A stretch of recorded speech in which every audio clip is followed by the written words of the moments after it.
terrifying moments in Las Vegas after a gunman opens fire at a country music concert.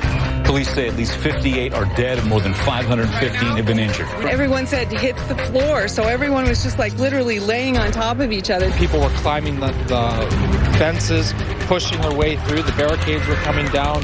People were screaming, crying. Everybody was just trying to get over. It was an act of pure evil.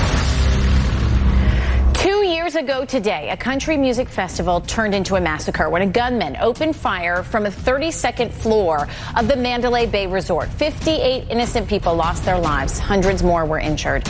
And joining me now is Brian Claypool. He survived that terrifying shooting. And Brian, I know you've been on the show with me before talking about gun control in the years since this massacre. But I just want to take you back to the days just after the shooting happened and what you told anchor Chris Cuomo. Take a listen. I'm actually feeling a little bit guilty now because I've avoided seeing the victims and seeing pictures of people that have killed, and I was there, and they're a lot younger than me,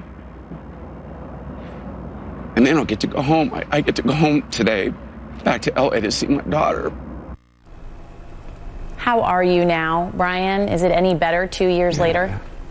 Hey, Lynn, thanks for having me on and covering this story. Boy, I'll tell you,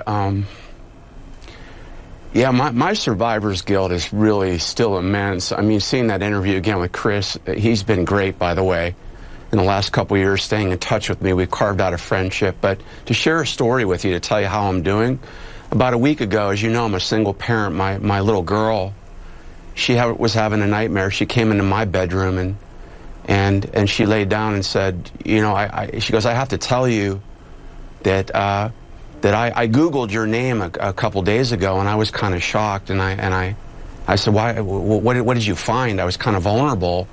And she said, well, the first three things that came up when I Googled you were your 3 interviews about the Las Vegas shooting. And she goes, you talked about being scared and never seeing me again. And then she talked about the fact that I was upset because I didn't help other people.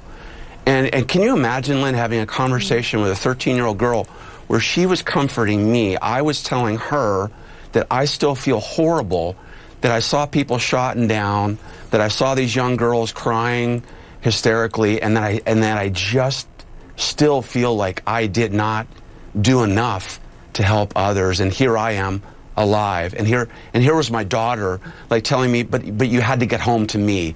So it's still very real and raw. And you know, you say parenting as a survivor is so difficult. Even just parenting now for anyone, we still live in a time where many fear going to church, to a concert, to a mall, to school. What is that like for you, having this unique and horrible experience and having to explain to her the world that we live in? Yeah, so the reality is this, and I'm not going to sugarcoat it. We live in a very, very dangerous world, and very little has happened to make us a safer country since the Vegas shooting, El Paso, and Dayton. So what it's like for people like myself, a survivor of a mass shooting, and for people across this country, is no matter where you go, Lynn, you know, I was in a church service outside of Austin visiting friends a couple weeks ago, and guess what? I'm inside that service looking around, looking at the exits, thinking about what's going to happen if somebody walks in, you know, and starts shooting. What am I going to do? Where am I going to go? You know, I tried to go to a Keith Urban concert a couple weeks ago. I had anxiety the entire time. So we're constantly on edge in social settings, wondering, when's it going to happen again? How are we going to protect ourselves? And will we survive? And that really is tragic. I had to talk to my daughter about that, about when you're out and about, you got to constantly be looking over your shoulder. When you're at, you know, at her band performance, you got to be looking for strangers. I mean, it's a sobering thought. And you got to really explain that that's what I was going to say. You got to explain that there hasn't been any progress when it comes to anything like stricter background checks. Are you confident there will be any? Yeah. No, yeah, I'm glad you mentioned that. Absolutely not. The best thing I could tell your viewers is the following.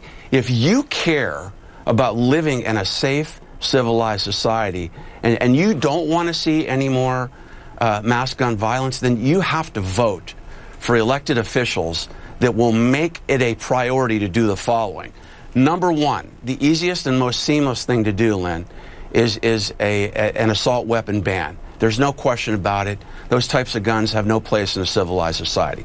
Secondary to that is we have to have these background checks. I mean, imagine being a victim, Lynn, and then seeing these other shootings, and then the House voted on a background check. The Senate won't even vote on it. That's got to be taken care of.